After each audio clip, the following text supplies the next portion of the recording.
Hello बच्चों, let's read the question. The question is, what precautions must be taken while taking antibiotics? तो आइए देखते हैं हम इसका की कंसेप्ट. तो अगर हम बात करें बच्चों इसके की कंसेप्ट हो जाएगा एंटीबायोटिक्स. तो जैसे कि नाम से ही इसका पता चल रहा है, एंटी का मतलब होता है क्या बच्चों? इसका मतलब होता है अगेंस्ट, एंड बायोटिक्स का मतलब आता है टर्म बायोस से, जिसका मतलब होता है लाइफ. सो एंटीबायोटिक्स आर क्या? This are some of the chemical substances. ये केमिकल सब्सटेंसेस होते हैं जो कि कौन प्रोड्यूस करता है? Which are produced by microbes द्वारा ही प्रोड्यूस किया जाता है. किसके लिए? To kill or retard the growth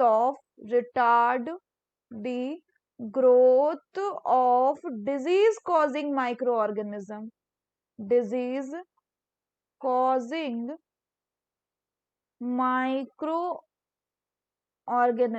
तो अब अगर हम फर्दर बात करें तो एग्जाम्पल जैसे है आपका क्या? एग्जाम्पल जैसे है आपका पेनिसिलिन.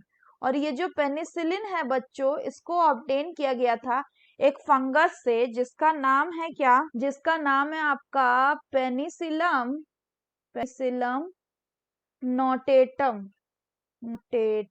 पेनिसिलम नोटेटम से इसको ऑब्टेन किया गया था.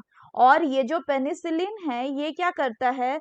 ये इनहिबिट करेगा, it inhibit the cell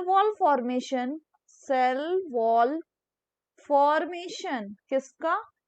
in the pathogenic bacteria.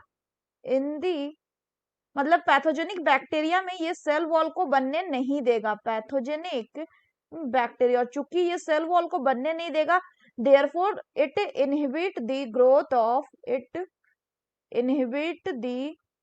Growth of pathogenic bacteria, growth of that bacteria.